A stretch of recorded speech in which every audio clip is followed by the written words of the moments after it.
This is Rosemary DeSena from Life is a Poem, and I am here tonight with JJ Brinski, a fellow poet, and we're going to talk about his poetry and also he has a new book that he's putting together with a Kickstarter. So, welcome, Marcella. We already have someone joining us, and I will keep it short, and I will let JJ introduce himself. Yeah. Hey, thanks for putting this together, Rosemary. Yeah, I'm JJ Brinski. I am currently and have been for a while in the Upper Peninsula of Michigan. It's actually on a map behind me right here. You see Lower Michigan is Oh, like Michigan is made of hands, so it's like this kind of. Um, and I'm in the upper part. That's right. literally, I'm like a practically a mile. Canadian. Yeah. We call it Canada Light. You know, it's the very upper Midwest. Feels kind of Scandinavian. Lots of Finnish and Mhm. Norwegian settlers up in this area, so we have a lot of that in our local culture. Lots of long words for things. Lots of Oh, vowels. for names for things. Oh, absolutely. Yeah. If you see a name that's like that long, it's probably Finnish. Yeah. Yeah, I'm in the Upper Peninsula of Michigan. I live and work and write in this wonderful area. I mean, it's absolutely, and this goes into the new book I'm working on, but like it's very naturally gorgeous. We have like 4 solid, robust seasons here. Oh, that's Although nice. our spring and our fall are really gorgeous, but a little shorter than a lot of other places. And we usually have a pretty great summer. We get a lot of tourism in this area Mhm. because we're really known for like outdoor sports here, mountain Yeah, biking, like a kayaking. lot of camps and stuff up Oh, a there. lot, tons of camps, Yeah. tons of camping, tons of there's ice climbing here in the winter. There Mhm. is sled dog racing here in the winter. Oh, Uh, wow. yeah, we're very yeah, it's eclectic and fancy as far as the outdoor sporting stuff goes. And we have a huge hunting is really big here in the Mhm. fall. There's more deer here than people. So Mhm. but yeah, this is a wonderful place that I live and write, and me and my wife have 4 kids, and I'm just making the best of it and trying to navigate life through poetry and art. Yeah. And are you doing poetry full time? Um, Or I have a day. I like to say that poetry is my real job, and then I just uh-huh. have another job to support that. Yeah, Uh, yeah. but yeah, I do the other job a little bit more. But I do. I actually have kind of a business with my market stuff that I do with my spontaneous typewriter poetry, and Mhm. then I make things bookmarks. I actually should have brought some things to to show, but Mhm. I like type some really crazy stuff and Mhm. put them in frames, and then I make typewriter buttons. Like this one says the smell of books on it. Oh, I love that. But yeah, so I make a bunch of typewritery, I call it, Uh-huh. and I actually do that all over the country. I usually go on 2 or 3 trips a year, do some coffee shops, conferences, college campuses, and bookstores. So Nice. yeah, so that's kind of one side of what I do, and then the other Yeah. side, like my actual like my Substack writing, my writing books. And Yeah. so I feel like I'm almost like 3 or 4 or 5 writers, like kind of Yeah. into one body. Yeah. Yeah, that's fun. It's fun though to have those different hats. I have a day job, but Yeah. I'm doing the writing on the side and it's just and I live in a very literary neighborhood with a lot of writers, so it's kind Yeah. of cool to you walk down the street and you're like, "Oh, look, a book thing is going on," or, "Oh, look, Yeah. I get invited to poetry readings and whatnot, so it's kind of fun. But Yeah. why don't you tell me so I'm enamored with typewriters, okay? Yeah. I remember I'm old enough to have had one as a child. We had before the electric typewriter, we had the one where you had to push your fingers really hard down on it and put the little X's through things if you did it wrong. Oh, what's Yeah. that one? There's one of my favorites. This is a Olympia, German-made Olympia from the late 50s, early 60s. I have a few of them actually. Oh, nice. Um, Oh, you have a collection of I typewriters? I do I do, but I regularly have a rotation of about 10 or Mhm. 12 typewriters that I use for different reasons, and they Okay. have different. one thing about typewriters is people like, well, why do you need more than like 3 typewriters? And it's like you can't change the font or the Uh-huh. font size. It's not even called font with a typewriter. It's actually called typeface. That's kind of Yeah. come from the letterpress days and the typewriting days. So it's like, certain machines have kind of certain things that they do really well, and I play off of that. I have like some more like really lightweight portable machines that I use for a lot of my like pop-up things that I do out on the street. Yeah, I was gonna say some of these can get heavy. Yeah, All around. when I'm traveling like to the East Coast or down south or down to Nashville, where I go a couple times a year, I don't want to be traveling with my like 1944 Royal KMM, which is about a 45-pound machine, and I have 2 of those, and I can barely get them out of the garage, let alone take them somewhere. So, but they're fun to type on. yeah, they're beautiful like desktop machines. The kind of thing you want to like type like a murder novel, a murder mystery, on kind of like literally similar to what you see at the beginning of, and I'm going to date myself, but Murder, She Wrote TV show. Yes, It was always on a typewriter. That the typewriter community knows very well that is a very awesome and heavy Royal typewriting machine from, I think, probably the 40s or 50s, the one she had. So but yeah, I get to kind of take these out. My whole thought was, if I was going to collect typewriters, I better use them. Yeah, that's true. My wife would be like, there's no point, right. So why do we have all these heavy things sitting in like suitcases, right. around the house? So I really was getting into like, how could I kind of meld this love of this kind of like analog typing machine that I felt a connection with. I feel a connection with the mechanics of it, with the feel of it, with the sound of it. And there was something that like it excited my brain like neurologically, which I found that's actually a real thing, that more mechanical analog ways of creating, with like an actual paintbrush and an actual that's why I still write in journals. Like, it is such a different experience than typing on a computer. My wife's in the psychology field, and she I remember what we were listening to one of her instructors talk about, how like a fountain pen, even on paper, like that kind of kinetic, like the motion and sound of writing on paper, the resistance of that, the texture of that, the texture or the sounds of a typewriter when you have to mechanically push keys down and move the carriage over when you're at a, that's actually called a carriage return. That's where the return button on a keyboard came from. Yeah. So it's like if you ever wondered why that was satisfying about going wing ding. Yeah. So if you ever wondered why it's called a return, it's because it actually had to slide back over and start the page, the line over. So I have just been able to start melding these, like this exciting kind of like solitary art of poetry, and actually take it outside and be at places, be at events, be at conferences, be at pop-ups and different, like I was saying, I did coffee shops and bookstores, all over the place on my last trip, and being somewhere where people can hear that sound and connect with that machine and with writing and see somebody craft something. It's like if you've ever seen a street painter or heard a busking musician, like a busker, which I did a little bit of improv in music, and kind of like an improv jazz type of thing in music at one point, and did some busking on the streets with music. It was really kind of a blend of all those things. And now I'll set up at like our farmers and artisans market and a few other literary events that we have a year.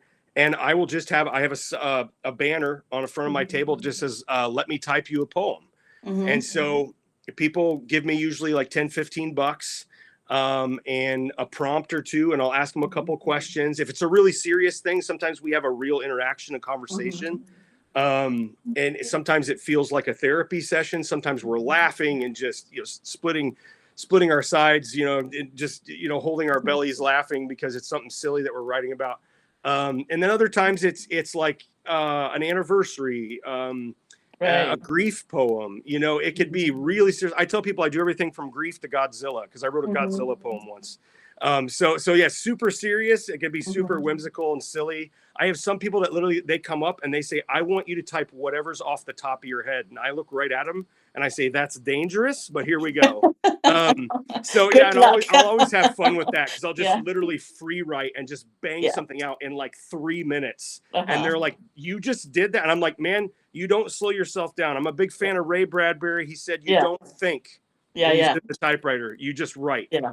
So he literally had a scientist. Does your brain stop at the 3? Have you gotten it into a place where you know the rhythm and you're like, "Oh, that was 3 minutes," or how does that? No, I mean, it depends on, again, what I'm handling. Some Yeah. poems have taken me as much as 15 and 20 minutes if it's a slower Okay. day and I get a Yeah. really serious, like meaty prompt where Yeah. somebody's like, hey, I'm going through a major upheaval in my life. These are, Yeah.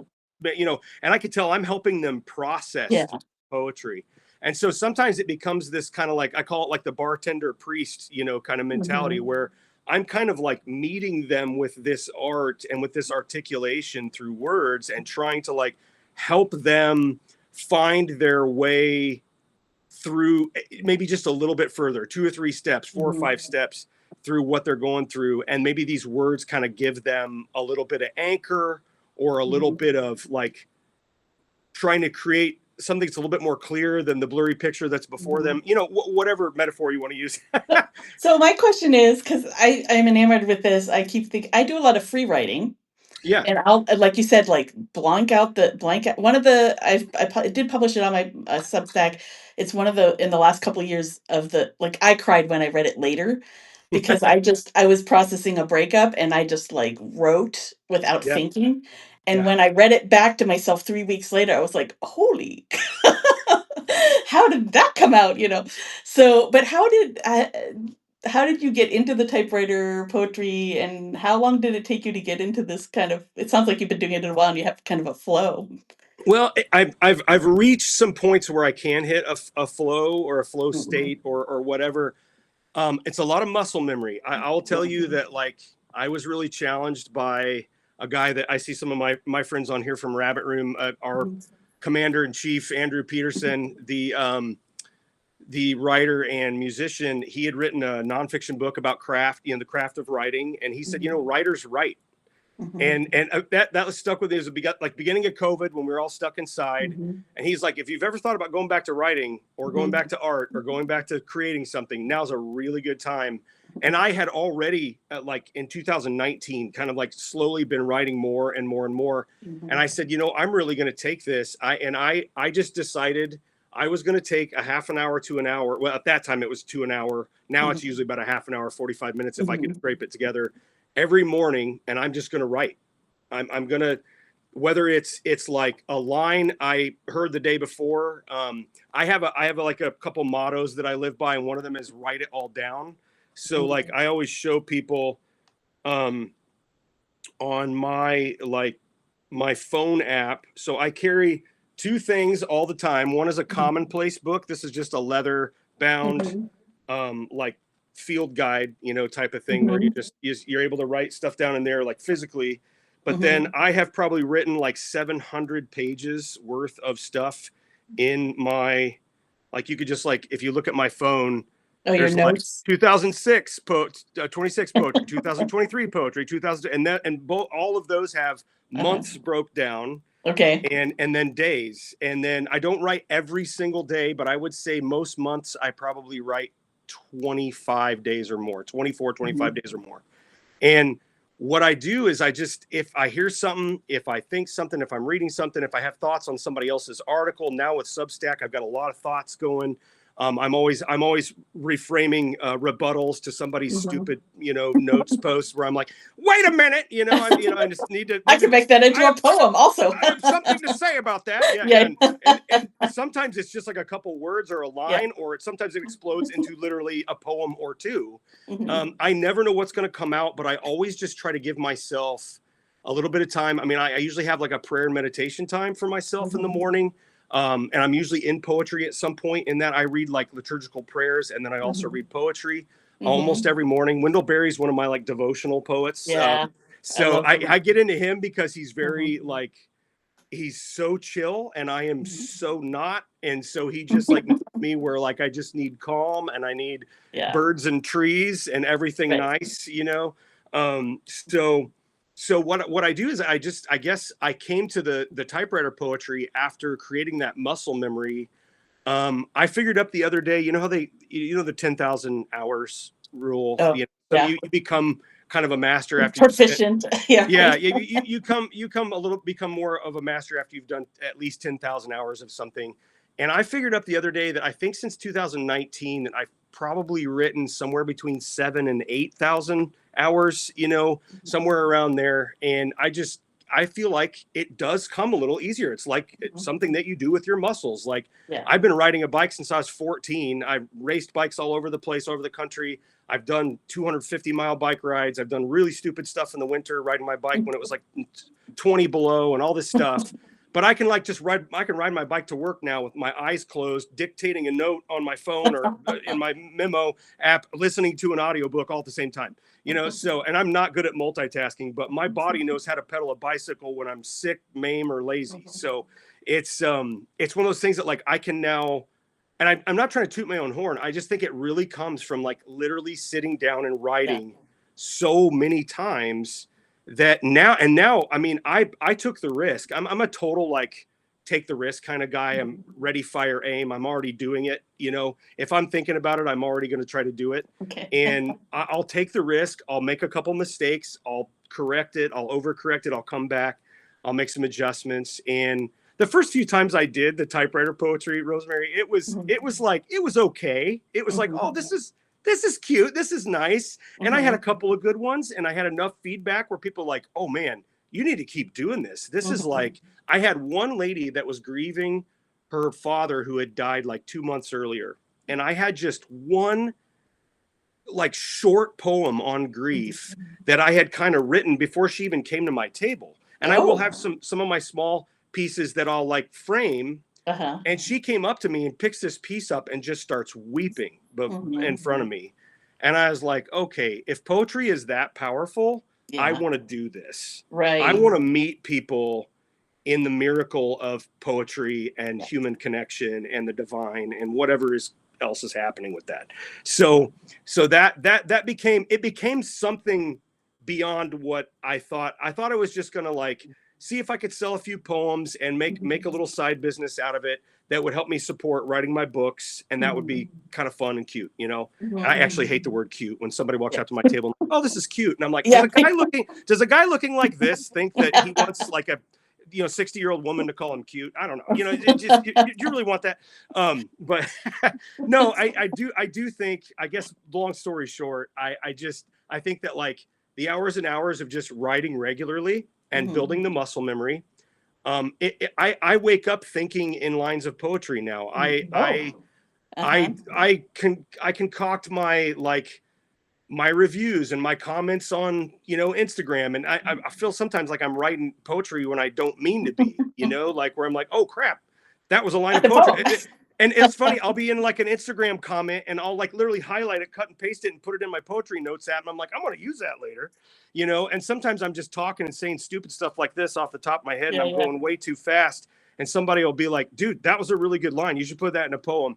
Yeah. And so like I just started like picking up on those things. Like I Yeah. never want to let a word like a word coupling or a Uh-huh. phrase or a line that comes out like miss its chance to possibly end up in a poem. Yeah, yeah. I'm like, that's got to go somewhere. Yeah. I just posted on Substack the other day. I was like, we should all have like a little trove of like phrases and words that we love Yeah. and things that Yeah. just come out. And it's Yeah. like jazz to me. Like I see Yeah. all like words just all over the place, and I just want to play with them and put them together. Yeah. They're That's like Lego bricks, you I know? like that. I have that theory too of like, I mean, I like the story about the grieving. Like I've experienced that too, where it's just like words matter.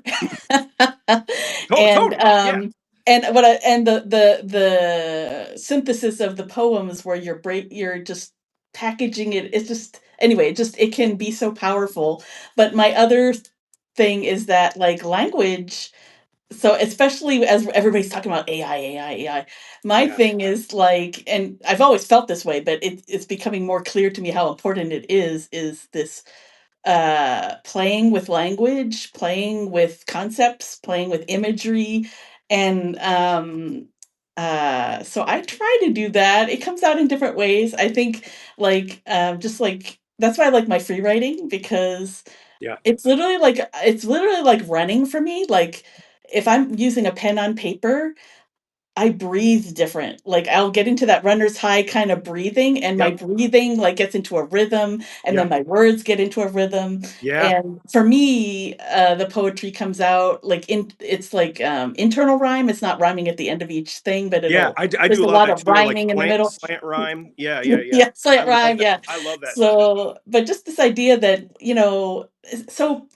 uh expressing ourselves every day is like we can make it more interesting is the wrong way to say it. But I mean, there's so much we have to work with if we know how to play with words and we know how to kind of extract meaning from things, I just think there's a depth of experience we can tap into, and poetry helps us do it. Well, absolutely. I don't know. I was just thinking of that. There's a quote. I think it was Anne Lamott that said this. It might have been Mary Oliver. They somehow become the same person to me sometimes. Um, but I think it was Anne Lamott that said like 1,000 poems pass us every day. And I think Yeah, yeah, and I've heard, I think even Ray Bradbury, somebody said a yeah, thousand stories pass us every day too. yeah, I mean, you can just 1,000 characters, a right, thousand whatever. And yeah, if we're paying attention, like right, Mary Oliver said, especially in our communities, like yeah, I have taken poetry somewhere in my local community and kind of my regional community a little bit, but like just I'm now able to connect with people in certain ways because I wrote them a poem. yeah, Because I mean, my day job is a retail job where I okay. work at a sporting goods store and a bike Mhm, shop, and I see some of these people regularly and be like, "Hey, mhm. you're the guy that wrote this poem about this," and they. It's funny. I'll see somebody I haven't seen for like a year, and they're like, "Do you remember when you wrote?" And they remember exactly what that poem was about. And I wrote 20 poems that day Yeah, and 40, the next week or something, and maybe not that many, but at least 10, mhm. and I'm like, sometimes they'll completely disappear out of my memory. And if I'm going Yeah, fast enough, I so won't even when get a picture of it. do you make copies of your poems when you give them to people, or you just hand them off Just, and just a digital picture. oh, Yeah. okay, digital picture, I uh-huh, usually just get a picture really quick. I uh-huh. know some typewriter poets that use like the old carbon paper that have Yeah, like make a carbon copy of it. mhm, I just take a quick picture of it, okay, and there's been a few that I've really held on to that were like mhm, extra special to me, or every once in a while, not all of my typewriter poems would be in a. They're their own thing. I mhm, write a different type of poem spontaneously than I yeah, write on Substack, and that I write in books. So yeah, those can be three different things, or at least two. okay, mhm, So they're sometimes like really jazzy and poppy, and sometimes they'll rhyme, sometimes they won't. But every once in a while, one will come out, and I'm like, that I cannot believe I wrote that poem in 5 minutes. Like it mhm, just something happened that I'm like, I would publish that poem anywhere. yeah, So I get one out of maybe every 10 or 12, I'll get like uh-huh, that. And it blows me away. yeah, Um, but yeah, I mean, we were talking too about like just you want to like community, yeah, um, what I'm gonna turn tables on you, but like yeah, you were saying your community used to have a lot of beat poets in it, and you have mhm, poetry readings, and like not every community has that. And yeah, so you also told me that your area in San Francisco, of course they do, has a lot of typewriter poets. And yes, like I live in a place with a lot of stoic Finlanders and Scandinavians and college kids that are kind of nervous and stuff, mhm, and we don't have typewriter poets. So I yeah, got to be kind of like, the guy. the first person doing that, Yeah, and so that got to be a really kind of a unique offering here. mhm, And I'm hoping that what I do with typewriter poetry and what I do with my own book writing and all that stuff, that those can be various gifts that I don't just connect mhm, with people out in the world, like folks from California I just met. It mhm, doesn't have to be that, but it can also be like this very like local, community driven thing. So I'm hoping to be able to yeah, do kind of that near and far, thing right. a little bit. I mean, that's what my thing is. It's so important, like, obviously, meeting lots of lovely writers in the Substack, It's like for the literary geek in me, it's like been a Yeah. joy to meet everybody. But my thing is, so my story, not to interrupt you, but like during COVID, um, everybody went away. All in San Francisco, all the young people were working from home, and they're like, "Why am I doing this? Why am I paying $5,000 a month for a like one bedroom apartment? I'm going to go home," you know. So they Yeah. all left, and I was left with the neighbors who'd been there for decades, the retired people, Right. the Right. Yeah. Hispanohablantes who are working in all the retail places, you know. Right. So I got, and then I had been working so hard. I had been working so hard. Poetry and music and creativity have always been a part of my life, but I had been working so hard that I just didn't have time for any of it. And like you said, when the world slowed down, horrible, you know, I wouldn't take back all the illness and death and everything, but the going for walks, going for what you know, like Yeah. Julia Cameron says, going for your artist walk or whatever, Yeah. walking through the neighborhood. And then, you know, we were distancing each other, but it was like I was talking to my neighbors for the first time in 20 years. So Yeah. now I have that residue of that. I know my neighbors now. I hung out in the cafes. I met the old Italian guys. I met the homeless people Yeah. There who you go. sleep in specific corners every night, you know. Right. Right. Yeah. And then it just became to me like, but now, like coming out of my shell or whatever, from the shyness, it's like I can walk down the street and just say hi to people. And so and then the poetry, of course, you know, um, we have opportunities here in the city, but my thing is that it's for everybody. So it's not just for the highfalutin people who have been publishing for 50 years, right? It's like we I talked about won't. I earlier. won't It's let about anybody in a smoky attic. self-expression Yeah. and playing Yeah. with No, words, and you know, and if somebody says they don't like poetry, then my thing is you haven't found the poet that speaks to you, or you haven't written the poem that you want to write for yourself. So that those are extraordinary points, and I yeah. just want to point out like how wonderful it is, how beautiful it is that like poetry had like a moment during COVID, and I think we've Mhm. been seeing a little bit of a renaissance, maybe Mhm. because of that, Yeah. because we did get to slow down enough that we started noticing like what kind of tree is in our backyard or our neighbor's Yeah. yard, or what nationality you know, he's Right. from Sicily, not Italy, you know, and Exactly. Yeah, I right. didn't pay enough attention for the last Right. 10 years to know that. And so now Mhm. we started paying attention to our neighborhoods. We started paying attention to every person that worked at the grocery store, because they were kind Yeah. of putting themselves out there a little bit when we didn't know what was going on. You started really appreciating the person that gave you coffee or that Yeah. delivered you food, and you started looking people in the eye. I hope, you know, I know I Yeah. did a little bit Right. more, where, you know, and I think that is something that I'm finding across the typewriter, you know, on this Mhm. little table that I set up. I'm finding these moments where like, if you slow down, I'll be in these busy, bustling markets where in the summer we can get 400 people coming through a farmer's Mhm. market easy, sometimes 500, and I'm bumping into people from all over the country because it's a gorgeous place to come in the summer specifically. Mhm. And all of a sudden I'm having this like real human moment Yeah. where somebody like crouches down and gets close to me and tells me a story with tears in their eyes or with like a throbbing heart, or they really want me to write a poem for how much they love their boyfriend or girlfriend or Mhm. significant other, or they're celebrating a 20th, you know, 15th anniversary or something. Mhm. And it is something that like, if when we slow down, like I have to go into a bustling place and sit Mhm. down with a 60-year-old machine that's heavy to carry in there and make something happen slowly, kind of out of sync with like Mhm. the hustle and bustle and the AI and the and all of the Yeah. like technology that we have right now, and do something like in almost, it's like it just goes like throw in the car in reverse on the highway kind of thing. And I find that it is just it jostles people kind of like, did I just hear a typewriter in the middle of this like, Yeah. you know, thing? And then like I find that some people will come over to my table just to hear it, and they're like, that sound has always relaxed me. That sound reminds Mhm. me of my grandma, of my Mhm. father, of my brother in college when I was, you know, keep me up at night trying to type his papers. But I always loved the sound of the machine when he would, Mhm. get it out. And like, and it's, I get these stories, man, Yeah. That that, tactile. It's very tactile and with it's tactile, and yeah. the audio, like Yeah. the audio of it, where like you're hearing just the tack tack tack tack tack tack tack tack, ding, and like Yeah. these like very like, Yeah. and we know what those sounds mean.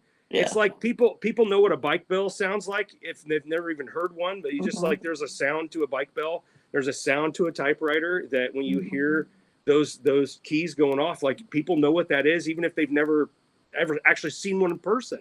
Yeah. So I love that all of those things kind of work together to give me place in my community, Yeah. to help people maybe slow down, because that's one of my things that I'm trying to do regularly. I'm trying to like make my life slow down, even with 4 kids and 2 jobs and a wife that was just finished grad school and all these things. And it's like life is insane, and I suffer from anxiety and all kinds of stuff, and it's like this just wires my brain. It resets me. It helps me go about things in at a different speed, in a different way. And I think it's enough of a change that it even helps my brain, and it helps Yeah. me write. So Yeah. I think it's just a win to me. Yeah. So Nice. that's why I like to do it. Would you like to read you brought a couple poems. Would you Oh like yeah, to read yeah, a yeah, couple? yeah. If anybody wants to hear that, I just have a couple that you were just gonna throw out, that I'm doing a Kickstarter right now that's going until June 4th for my upcoming kind of nature and observational book that's really based here with some local artists from the area, a photographer and a formatter that I'm working with that goes to my church, and then another guy who did a letterpress on a 100-year-old Oh, cast that iron was what letterpress. I got Did my excited about book. the letterpress. Yeah, yeah. I mean, that's another thing that goes kind of hand in hand. That's like a typewriter you can't It's move. like you can feel the imprint Yeah, and yeah, yeah. totally. Yeah, he did like, I've got sitting right across from my desk, I've got like a stack of 15 versions of my book cover that he did, and they all look a little bit different with different Mhm. bleeds. And we were trying to get the green color just right on this like natural speckled paper. And it was just kind of a fun process to have something. I've been saying this thing, and I made these pieces at my typewriter table that I frame, and I put it on buttons and stuff, and it says "Human made is the new handmade." So like it's like I want human made things. Yeah. And when I have a friend that he Yeah. bought out an 85-year-old man that had done letterpress and like printing for like 60 years of his life. He bought that old press, moved it into his studio, and slowly learning how to use this thing and Mhm. how to buy all the right paper and the right type and wood type and metal type and all this different stuff, how to set everything. I Mhm. got some cool pictures on my Kickstarter page of Okay, like the cool. actual type that's like set backwards. So he can like, Mhm. you have to kind of print everything backwards, because when it lays it down, it's opposite. So Yeah, it's like the old um, yeah, like the newspaper, the whole thing, yeah, totally, everything is totally. backwards, yeah. If you've ever been somewhere where you saw like an old newspaper Yeah. being printed, I remember going. We had a printing press in my hometown in Indiana where I grew up, and I remembered that. So, give me one second here. I'm going to pull these poems Yeah. up. Yeah, Um, yeah. but I'm So going to and start. then, you're pulling the poems up, that's great. So your book that's coming out Yeah, is nature poems? yeah. It's kind of I call it nature and seasonal observational Mhm. poetry. So it's really based from like, it's going to be broken up into months. So there's going to be Mhm. 12 sections in 4 seasons, just kind of walking through the calendar. Mhm. And there'll be a little bit of typewriter work maybe in there. There'll definitely Mhm. be a little bit of photography from the area in there. Mhm. And it's really kind of like just walking through the year, or actually it's walking through 3 years, 2020, 24 and 25, of just like Mhm. stuff I wrote, off and on, and went back to, and I've been cleaning stuff up.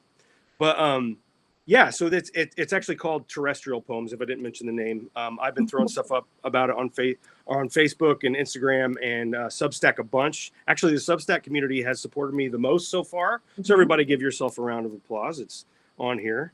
So We will post the link when yeah, we yeah, send yeah, this and I'll have video I'll have out. the link up on my thing. It's And if you good have any, until yeah, we got a couple weeks left, so, yeah, yes, I just hit yeah. 1 week and we're already 55% funded, because Oh, good. I had a couple really big donors that came in the Okay. first few days, and Okay. really, that was a It's total always a blessing. little scary this first couple days. You're like, oh, I only Oh, have $10 and I have $8,000 to oh go. yeah. It's like I'm raising $7,800, and it's like I'm at 600. You know, you're like, this is How a am I going joke. to do What am I this? Yeah. doing? But it's coming along, so we just It, need it to keep on it going. totally is coming along, Rosemary. Yeah. It really is. So I have just like a couple short poems Yeah. here Okay. that I was gonna go through. The first one is a May poem, which is apropos for right now. And this is interesting because this took me back to a very serious moment that happened for me, and it was just interesting how I read through this poem for the first time in like probably 2 years. And I want to share this one. It doesn't have a name yet. Right now, it's just called May Poem. I spoke briefly to a dying friend today, and the flies are again all over, alighting on the living and the dying. Even the dung divers and the dandelions dumb show something of a newness and a thrust. And now, before I finish this poem, one small butterfly, type unknown. And that was just kind of like I remember I was outside on my deck. It was like one of the first warmer days that spring, and I had literally just talked to a really good friend that was dying of cancer late in his life, and I just had a really sweet conversation with him. And I remember thinking like about death and about life, and then watching flies just landing on stuff.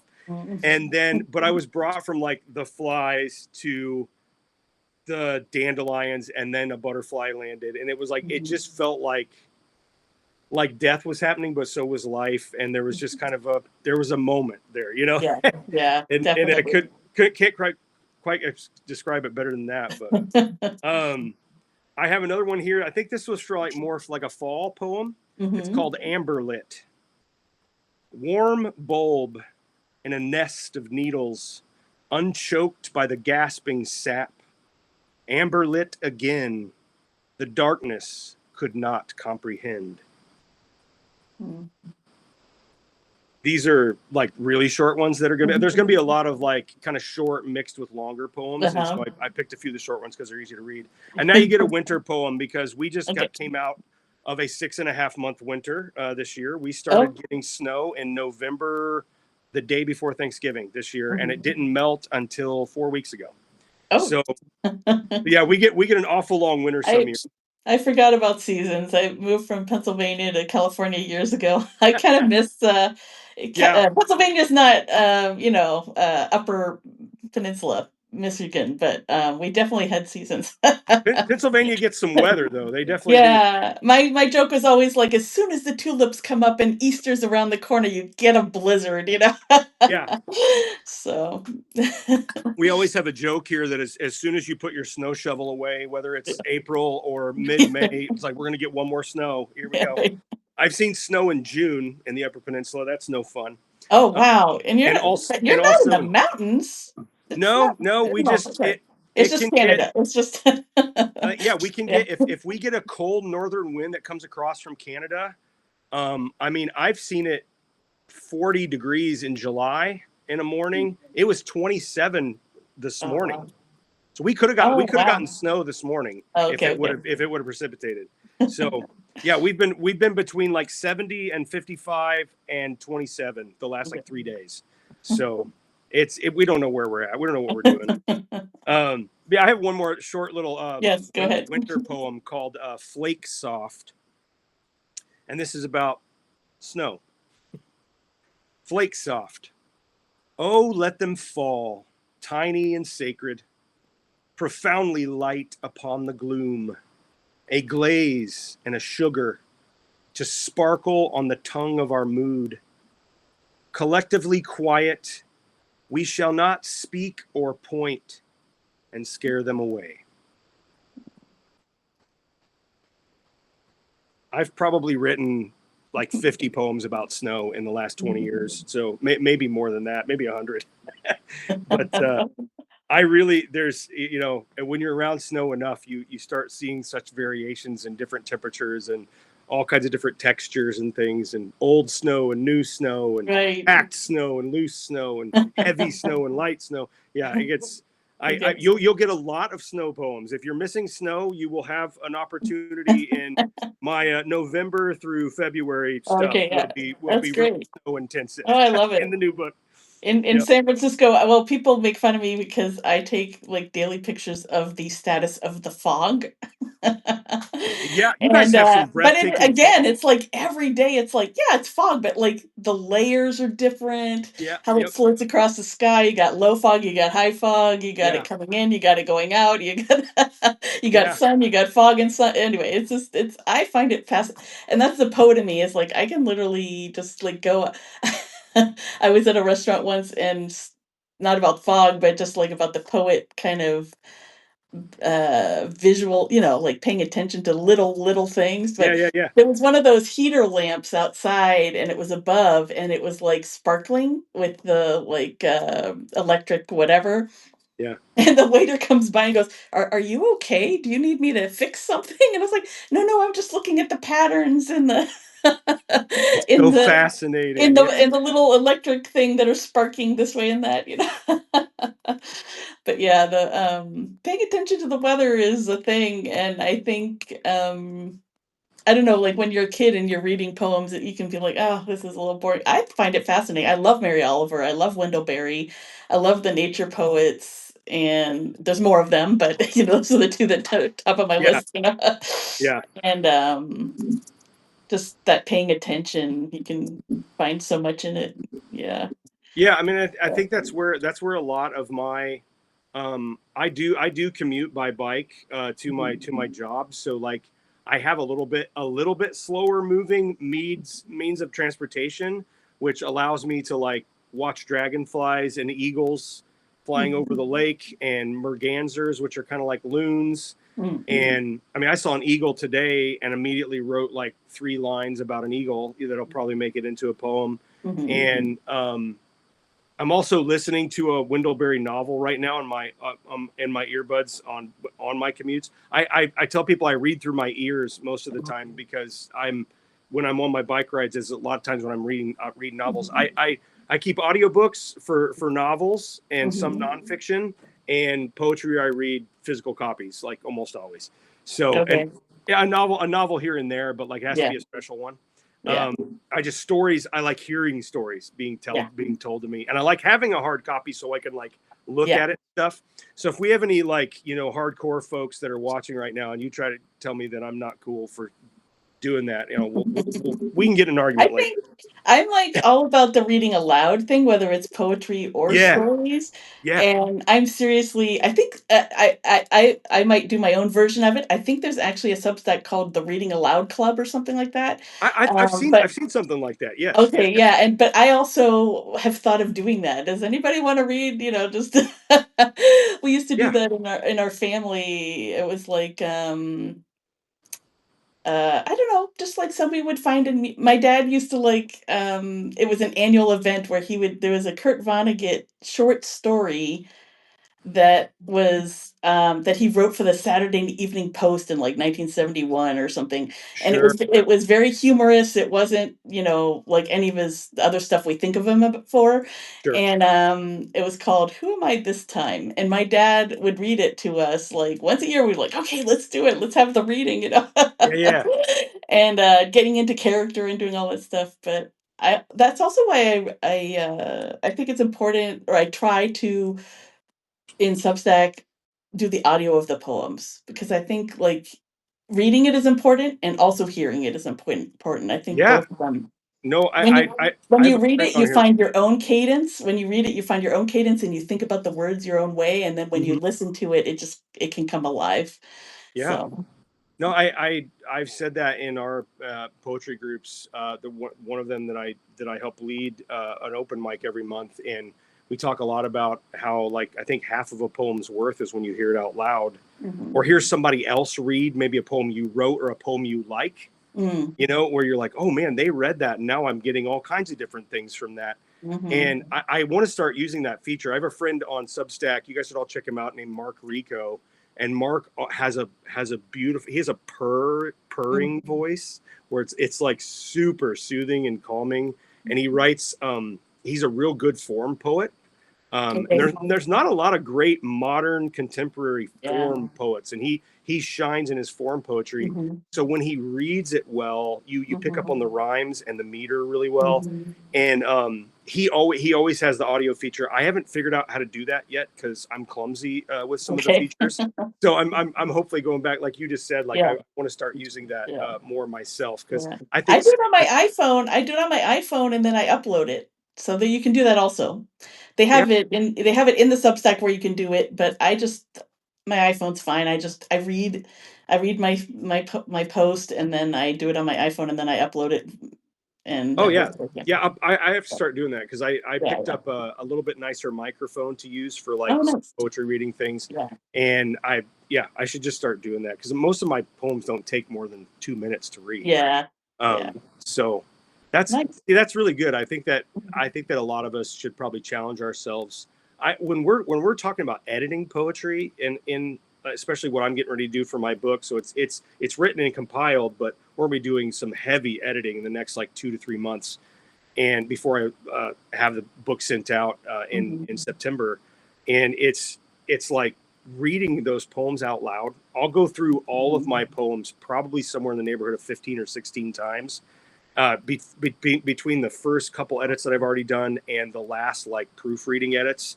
And a lot of times when I get to the end, it's literally saying them out loud just to make sure they sound like, do I need to take out that article Yeah. or that and Right. removing ands is like half of my my Mhm. editing poetry. It's like I Yeah. don't need that many ands in that poem. So it's kind of funny. You get down to like I don't need Yeah. that comma. I don't need Yeah, that. right. No, yes I do. And then you fight with yourself for a while, and You know, that's what the so I've read this somewhere else, but also I agree, is that, like, it can take so much longer to write a short poem than, like, a 1,500 word essay. yeah, Because yeah. you're getting it as succinct as You possible, don't and have a lot of every real estate. word matters and every Yeah. little thing. Yeah, it's like Yeah. you really pay attention to what kind of furniture you use if you have like Mhm. a 600 square foot efficiency apartment. Yeah. It's like you don't have hardly any room. Yeah. Um, but yeah, totally. I love that we're talking about all these things about poetry because each one of those things I've just learned again, like the muscle memory. You start to pick up Mhm. on these things that really help you, like hearing a poem out loud and like knowing what words to start removing when you're editing. Because Mhm. just once you do it a few hundred times, you start to see it better, Mhm. Um, and Is it I can hard for almost you to edit though, or are you so you've done it this is your 3rd book, 2nd book? third poetry Okay. book. Yeah, And so you've gone through this process before where because yeah, so I'm coming from, I think I mentioned in our private hello, but that I'm coming from a place of writer's block and over analyzation. yeah. So, like, actually, the stuff I'm doing on some of it, the stuff on Substack is older that I've done like years ago or whatever, or things that I like the free write poems. It's like I'm not editing all that much because I'm just like, okay, let's get it out there. Mhm. I understand that point of of the concision of sometimes it takes me a couple months to get a poem out because I do want to work on it more. Yeah. Um, but I am interested in looking at my stuff and seeing yeah, the editing part is, like, I taking out an article wouldn't be a problem for me, but it's like sometimes you like an image and it just maybe it doesn't actually fit in that poem or you need to take it out and set it aside for another poem.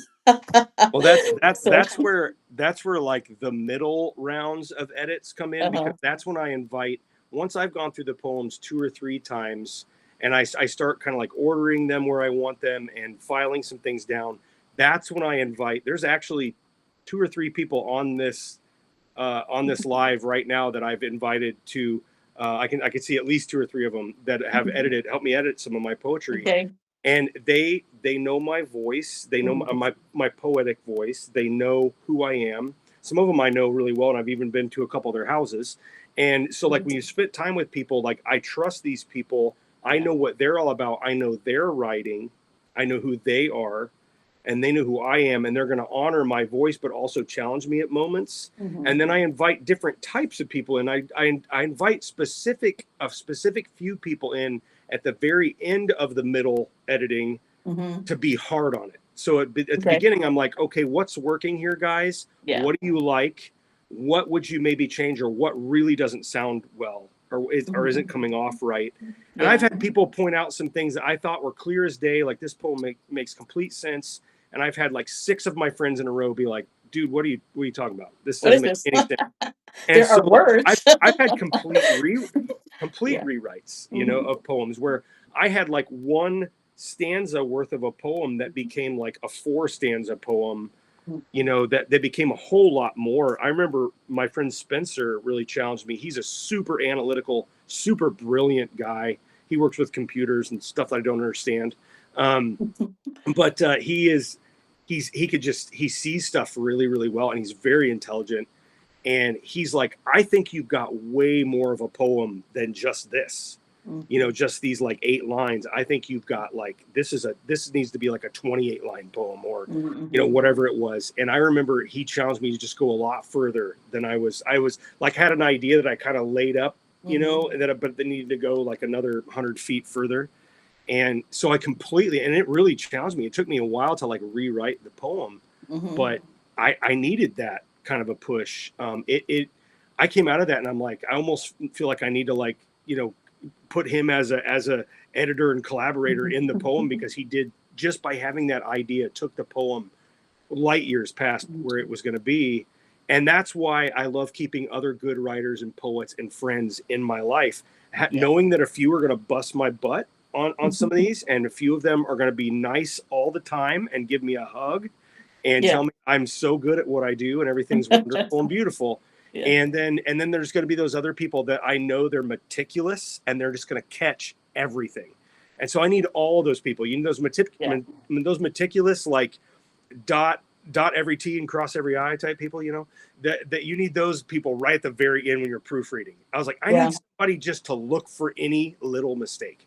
And I always have like 3 people. They're like, I like doing that, and they just, but that, if you have like, I think my first book, I probably had somewhere in the neighborhood of like 12 people that had actually read to either review it or help edit it or help proofread it, or they read sections of it that I was having particular issues with. And sometimes it'll be like a particular poem. I'll think of someone and I'm like, I need them to look at this. And I'll send just one poem to a poet that I know that writes in that realm well.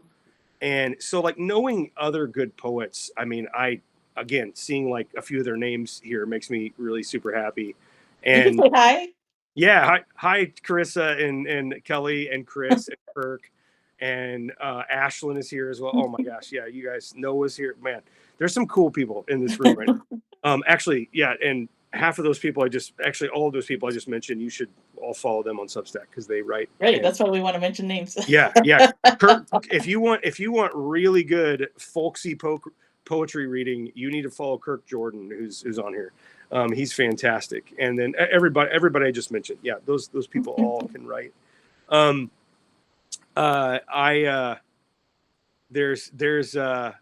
It's really fun knowing. Heath Locklear is saying hello.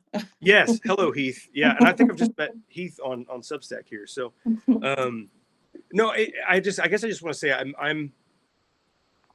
I'm only as good as the poets I know and the poets I read.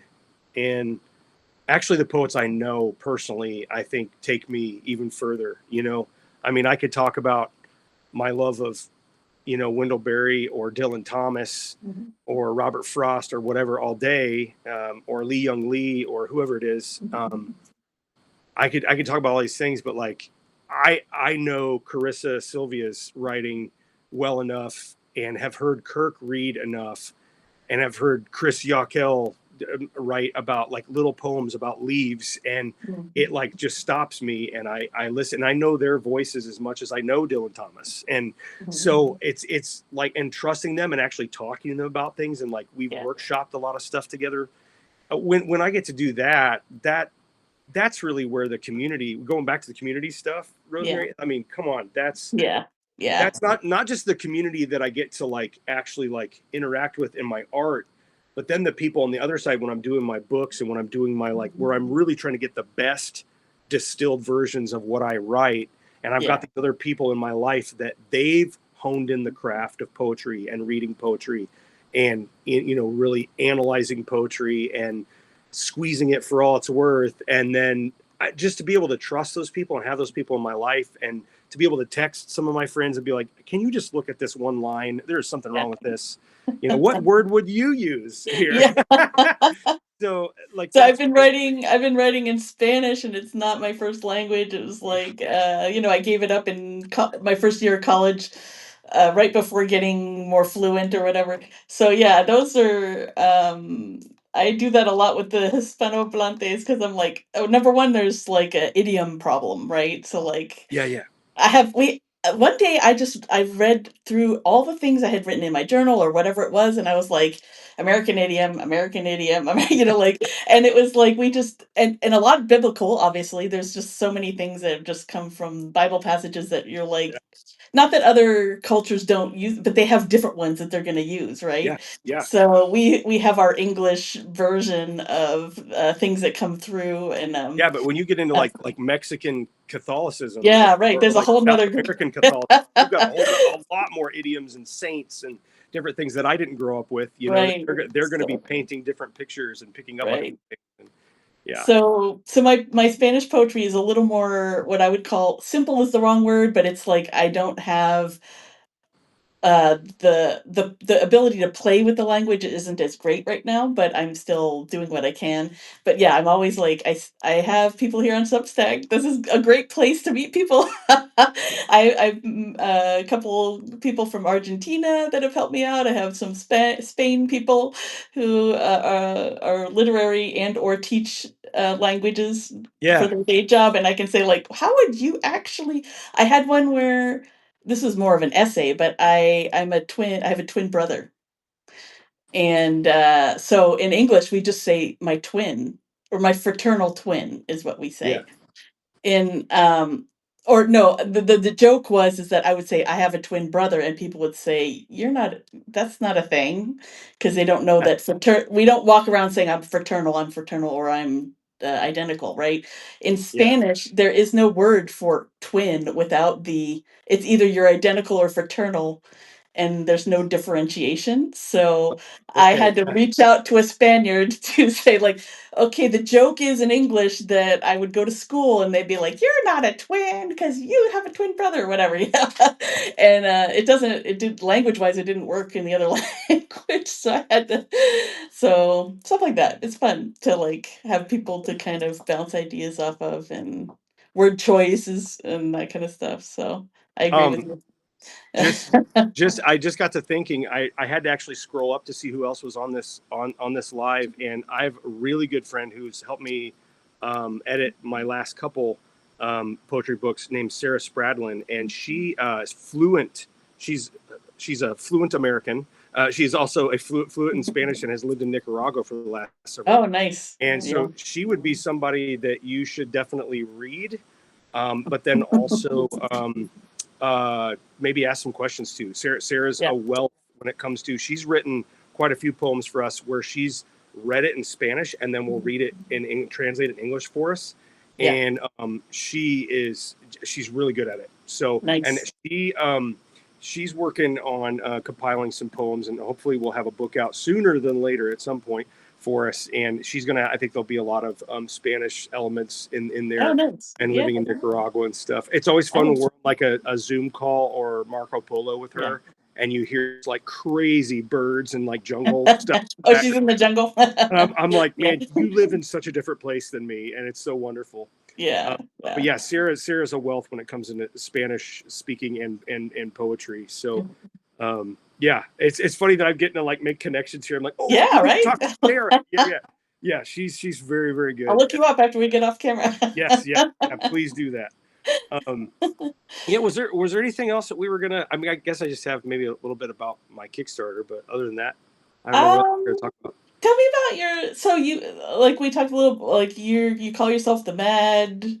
Oh, the Mad Space Poet. Yeah. Yeah, the Mad Space Oh, Poet. You have a name. You have some nicknames that you. yeah. I've been really. I picked this up from my grandfather and my father, who created their own military aliases so they could sneak off a base when they were enlisted in my grandpa when he was in the war. But so I've always like given myself nicknames and made up aliases. And when I wanted a fun kind of what JJ is a pen name. My real name's Josh, so I already Okay. have one there. So I have a Yeah. pen name, and then I have an alias for my pen name, which is the Mad Space Poet.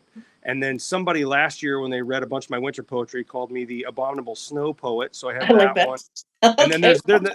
there's a few more probably, and we'll have to dig some up. But the Mad Space Poet thing kind of stuck to my ribs because I was writing a lot of space poetry when, especially when I was doing my first book, and I have a whole nother book of that coming out too after the Terrestrial Poems, Nature Poems come out.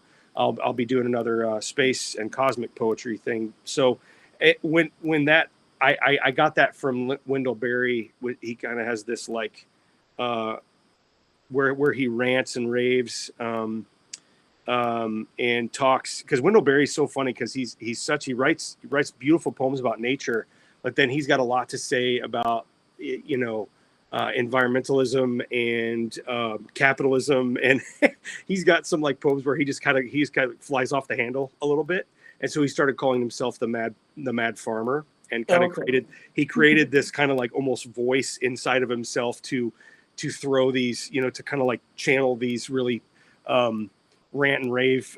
He called them his bitcheries, which is a great word. I didn't know this. I haven't been reading all of his stuff, I guess. No, I no, missed this most one. people haven't. Most people haven't actually. When I talk about some of these poems, they're like, where'd you see those? Just because usually most people, we get to know their work through like 10 or 20 pieces or 5 Yeah. of their writing. You stop at the most famous ones, and Yeah, and when you can actually like, his Mad Farmer poems were just kind of written throughout a lot of his other poetic works. He just would kind of like throw one in, and they've collated some of those and put them into a small volume. I mean, there's literally only like 20 something of them in one. But then, like, if you read through some of his just regular, I read his Sabbath poems. Okay. They're called Sabbath poems, which just came from he would take a walk every Sunday, because he wouldn't work on his farm as much, and he would actually rest on Sunday. It was kind of a practice of his, and he would just either take a walk or like be out in nature. And he said sometimes he'd write a poem, sometimes he wouldn't. Sometimes he'd like take a nap by a tree and wake up and write a poem. But that's where he would just write at least one poem a week doing that. And so, I mean, he's in his like mid 90s, so he's been doing that a while. And so there's at least 2 or 3 good collections of his Sabbath poetry. So yeah, it's I would highly recommend. I think the big one, the first one, is from like the 70s through the 90s, early 2000s, called This Day. And then his latest one is Another Day, which is like from 2013 to 2023. And of course, he's still alive, so he's already been writing another 3 years worth. So yeah, there's some fun ones in there. There's some ones where he talks about war a lot. I know specifically in the 90s when the Persian Gulf War was going on, he wrote some really, really good contemplating war and death, heavy themes, and honestly, it was weird because I just read through them maybe 2 months. I had gone back through his older work, and I was in the 90s of his work when just a little bit before the Iran war just happened, and it was like, man, I'm just reading about war and like just those themes and everything. And so yeah, he has some strong language too. I mean, I think Wendell Berry's so known for like these beautiful poems about, like I said, about birds and trees and rivers, and then but also defending the land. Oh, Which is and very, that's which is a part of it. It's not just I'm a farmer, it's a farmer and we need farms. Yeah, So and back he's off. very exactly. Yeah. He's very well known for his, Yeah. especially his essays are like so much in the defense of land and working the land and treating the land well. But it doesn't take you too far to get, and this is how I am with, like, I love to write space poetry and like this wildcat jazz poetry that, like, where I make words up all the time. but then I write nature poetry too, so it does kind of make sense. And Wendell Berry's poetry makes sense. So he's writing about, like, a place being bombed and the land being ruined and setting the world on fire, when he wants to watch trees grow to be 100 years old. Right. And so, like, it actually kind of makes sense. It goes hand in hand a little bit. Yeah, definitely. Yeah. Very nice. Anything else? Let's see. I mean, we could go on. Yeah, yeah, yeah. It's been about an hour. Let me look in the comments real quickly and see what people are saying. There was a few comments. People saying Yeah, hello. I didn't see any major questions, so that's good. Yeah. Somebody said mind cluttered. Ann Collins says mind cluttered, poorly uttered. Of course, these are things that we said like a half an hour ago, right? Yeah, I wrote Jordan says I wrote most of my stuff on Google Docs. I can get to it anywhere. Now I'm gonna start a Trove document to throw fragments and loose ends. there you go. Yeah, yeah, that's good. Right. Yeah, Kirk, that's a good idea. Yeah, so And And then Heath says, I have problems writing in English and it is my first language. I think I saw But that one. that's why it's poetry, right? Because Yeah, you can just so I'll plug my future, but like I poetry play is one of the things I want to do, and I'm trying hmm to figure out how I can do some activities on or off Substack that involves letting people just play and see what happens yeah, and not worry about the outcome. And you can, like, when we talk about the editing stuff, that's later. That's like after you get your ideas out, after you play with things. And also knowing, for me, like, the some poems are just going to be light poems, and you're not going to work them through yeah, 500 times. You're yeah. done. And You then let them other be. poems are speaking to you to, like, delve in and work it through and Right. that kind of thing. So I think there's place for both. I On Substack, if you are I guess many of you are already on there, but I'm noticing these little chain letter notes where people say, my last line is your first line, write a Yeah, poem. And yeah, yeah, I've been invited, but I haven't had time to do it, but I love it. Like, this is yeah. like the kind of games I like to play, like, I start a haiku, you finish the haiku, whatever it is. Right, right. It's like learning to play, interacting, not feeling bad about, and we all have our own voice. That's part of my thing too, is like, I dated a guy years ago, but he was from Burma, and he was always so nervous. Like, he'd been in the country when I met him. He'd already been in the country for 10 years, but he was so nervous about making saying the wrong word and learning a new word, saying it wrong, like. Yeah, And I tried to tell him, like, okay, I'm the English person. I'm like the language person. So, like, you don't get better if you're trying for fluency. You don't get better unless you try. But also, don't worry.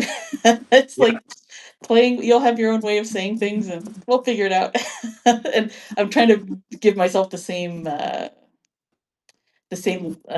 love went with my imperfect Spanish. So I think play is a huge part of yeah. poetry. I mean, I even do at a couple conferences a year, and a couple other places. I've even done it at the local library, where I just bring in, like, half a dozen or eight typewriters and let people just sit down and type whatever, Yeah. and just use the machine, use the um, use the device. And I challenge them. I'll give them some, like, poetry prompts, or do something, Okay. and they'll sometimes they'll write a letter, like a funky letter to, like, like a letter poem, or like something to, like, a fictional character, or Mhm. and sometimes I've had, like, kids, like 13-year-old kids, sit down and, like, I'm going to write a story, and they sit there for like an hour and just hammer out a story.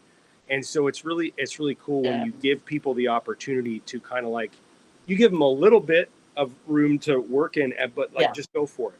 Like, Yeah. yeah, enjoy, like, Enjoy the explore the process. space. Yeah, Yeah. yeah, yeah. Yeah, and That's then just having an opportunity, like, again, the tactile, having being there in the moment, not having, and there's not a performative nature. It's just you exploring. I like that. Yep.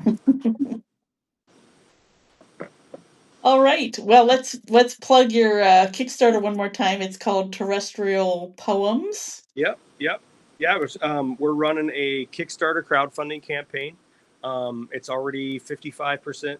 We've already gone over half just in the first week, which is extraordinary. Again, and I was saying this earlier. I mean, Substack's been. I always see where all the how the channels and the links and stuff where they come in and the support comes from, and I've had the most support from the Substack community above like Instagram and just like Google hits and all the other stuff, which has been awesome. So I've got links up all through my last several notes. You'll see like a white and green cover says Terrestrial Poems and like real sporadic letterpress. And what are the tiers? Because I know, like, you have if you can Oh buy the yeah, book, and then what? Then what happens? You buy the book, you yeah. can buy a couple books. You have a couple of tiers. Yeah. For I have more tiers this time. I can't probably go through all of them, but they're No. I'm adding in a lot of like typewriter buttons and typewriter bookmarks, and then when you get into the higher tiers, there's a photography pack from local photographer I'm working with, Jason Bean, and there's going to be some Zoom poetry. Like I would do like a personal Zoom poetry reading when you get into the high tiers. I'm giving away at least one, maybe two typewriters in one of the high tiers. Oh, well, Uh, that yep. sounds lovely. So I have a couple that I'm fixing up for the campaign, Mhm. and then what else do I have? Oh, and there's actual like you're gonna get. Actually, give me 1 second. I'm gonna Mhm. grab one right here. Yep.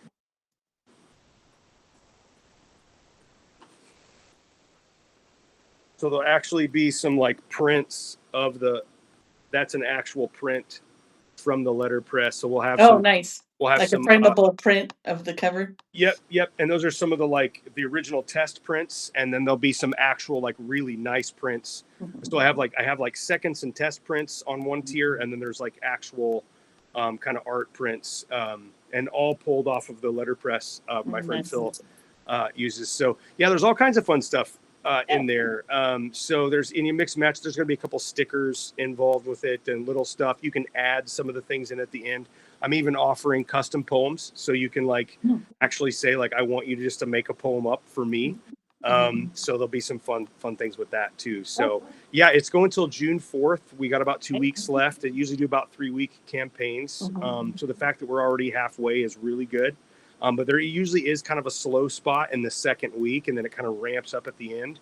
So I'm hoping that we get a little bit further and get more people. Actually, it's funny. Like I'm not having trouble getting the word out here. I'm actually having the most trouble connecting with people locally.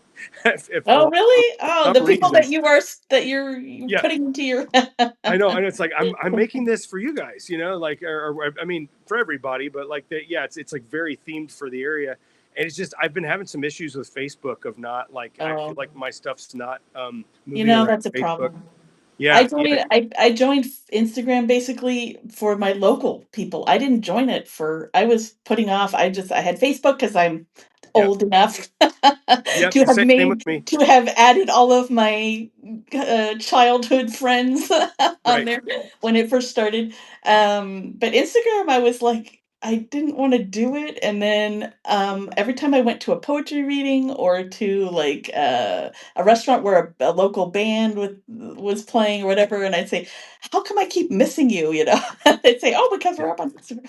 But, Yeah. Facebook is hard. Facebook is hard because they do not put things in order. Yeah. Your newest thing doesn't show up at the top I like know. it used to, and that's the hard part. I'll find out about an event 2 days after it happened.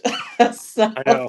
so Substack luckily is still in order. Your wall is still in chronological order, Yeah. so that Yeah, helps. totally. They better not do a Facebook pull on me or I'll be very upset. I know. I know. Like quit changing So, stuff. Just let yeah, it we're be trying to sell things, good. people. Yeah, yeah. Right. Yeah. But yeah, I mean the Kickstarter is going really well. It's I just encourage everybody just kind of like look at the link and see what you might like on there. And it's just exciting because even with the Kickstarter, it gets a few more people just reading some of my work and being able to connect with them. And Substack's so cool because like if somebody connects, through Substack and they're already reading my writing, it's like having the book is just like a whole nother, package to hand someone. And I I write enough different types of things that I want people to read like the 2 or 3 or 4 different types of things that I'm writing. And Yeah. so, Yeah, you vary your themes and you have, yeah. yeah, Mhm. exactly. And you can't do everything all the time, but Right, like you want people to get a good sampling, because I know some people are going to connect with certain work a lot more than others, and right. vice versa. Um, so I'm excited to see, so far, just there's been a lot of good support, and people asking really good questions and interested in what I'm doing, like yourself. This has been really good, just getting to talk about all this stuff that kind of like flows into actually like doing a book. I mean, which is like Right. taking on a part-time job when you're self-publishing. So Yeah, yeah, right. I will tell you that self-publishing and crowdfunding are not for the faint of heart. That is for sure. Yeah. I It mean, is you a have lot of fun. control, but then, I mean, just the letterpress part. I mean, that's a whole nother, labor of love. Yep. Yeah. But, yeah, I can understand that that there's pluses and minuses to all the different ways of doing it, Yeah. um, but in the end, so how if you do the Kickstarter, how many books does that get you? Right. Um, I think the last time, so my first book, I had about 140 backers, Mhm, and pretty much every person except for maybe a couple will get a book. mhm. So, and then I have multiple books at certain tiers. So I think I printed almost 200 books, Oh, okay. for which is a good chunk. Yeah. Um, I was hoping to maybe get a little bit more than that this time, like maybe do 250 or 300, depending Mhm. on what the local response is. Yeah. Because Mhm. I think I have people like just today that were like just hearing about it for the first time after a week solid of going at it. But Mhm. yeah, it'll probably be, I would say, because then I like to do a print run where like, because I do live events and I do a lot of my Yeah, typewriter course, you I have want my book. extras to sell Yeah, when I you have go my to your books events? books for sale all the Yeah. time, for sure, Mhm. for sure. And then I'll have people too that like, I encourage people actually, 'cause I try to steer clear of Amazon. Don't Mhm. tell them, but I try to steer clear of Amazon as much as possible, because when somebody buys one of my books on Amazon, I make about $4 or less, Yeah. and when I sell a book on the street, I make about 8.50 or $9. Mhm. And so, I mean, I'm literally doubling my profits if Or I. selling locally, yeah.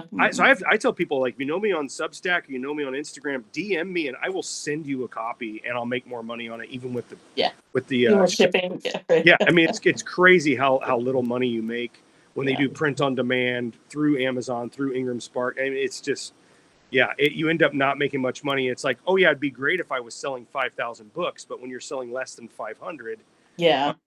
it's every couple books counts. Yeah.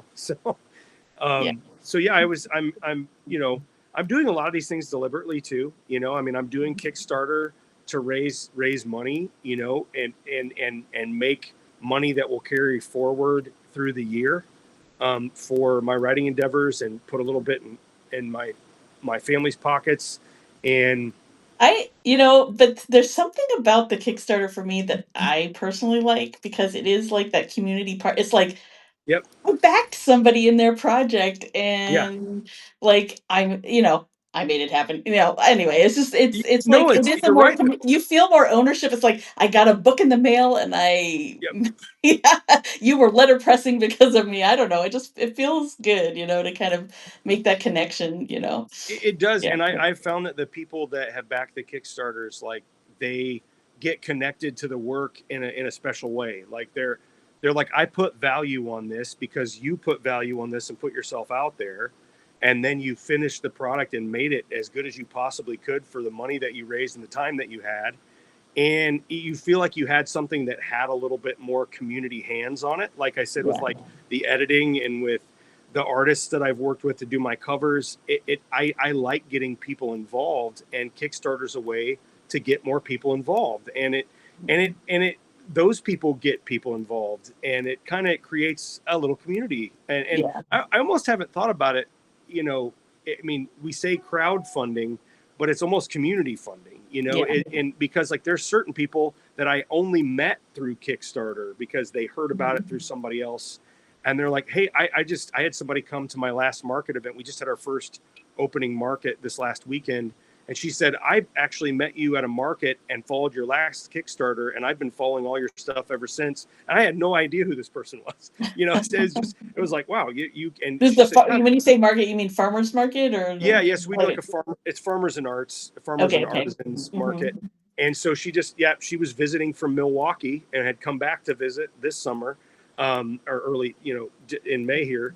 And she was like, yeah, I met you like a couple years ago, and I started following you, and I backed your last Kickstarter. And she told me her name, and I vaguely remembered her name, but then like it like was through these channels of like connection, where now she's kind of part of the community, and she let me know that she was, and so that was kind of a really interesting thing to have happen. So Yeah, I was nice. pretty excited.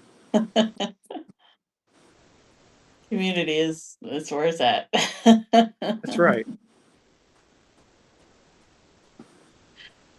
Well, I think we've said a lot.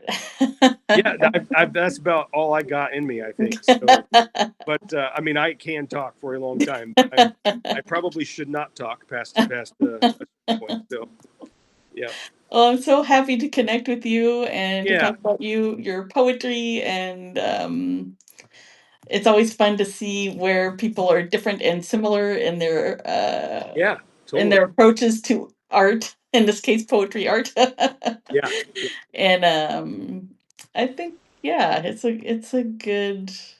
Anyway, I'm reconnecting with poetry and my experience with it, and I'm having a lot of fun. So it looks like you Well, are I'm too. glad. I'm just seeing the fact that you're willing to do this, and the smile on your face, and the fact that you're willing to play in it. I mean, all those things are those are so good for us, And Yeah, with as hectic as the world is, and technology and the hustle of everything, I mean, things like poetry and painting and music, it slows us down, yeah, and it connects us with nature and humanity and God and everything good, and yeah, and it's yeah. just for And me, each like, other, yeah. yeah, each other, right? Yeah, Yeah. and it's like, I mean, like I said, with all these names I saw popping up, and I saw some more here at the end. I mean, half these people have backed me and have edited, and I've spent time with them. I've had dinner with them, and it's like we built these communities through writing poetry and writing stuff, and Yeah. it's pretty awesome when you get like real life, I guess, dividends, from that. Yeah. I'm Yeah. really thankful. I think that, like, I'm reminded when I do something like a Kickstarter, or when I come on and do something like this, I'm like, oh, there are a lot of really good people out there doing Yeah. good work. I Or think that is definitely, I'm thinking about that a lot too, because there's so much to be upset about. yes, And so making that one-on-one connection, whether it's in your community, just saying hello to people through the art like we're doing here, every connection matters, and that's one more person that you've kind of seen a little bit into their soul, yeah, um, and so I think that's important. definitely. Yeah. Great. All right. Well, we will sign off, and I will, if you're in either of our Substack places, you will get a video with extra links. I know JJ already has his links up on his website and or his newsletter, etc. And we'll make sure everybody knows how they can get involved in the Kickstarter and read our poetry. I am Rosemary de Sena of Life is a Poem in English and La Vida es un Poema en Español. Sister publications, mostly similar stuff. Now that I'm doing videos, it'll veer off a little bit. But and then JJ's you've got two newsletters actually, but the main one is the Yeah, Matt Spacepoet's my Mad main Space channel. Poet. Okay. I'm kind of sussing out the other ones a Okay, little you're bit. still So, building it a little bit. yep, Okay. yep. Yeah. But that's where you So see my poetry specific stuff okay. is usually specifically in there. Yeah, great. So you can find us there. Yeah. Thank you so much for coming, everybody. Oh, this was great to do this, Rosemary. Thank you so much. All right, nice to meet you. Yeah, nice to meet you. See you later. Bye.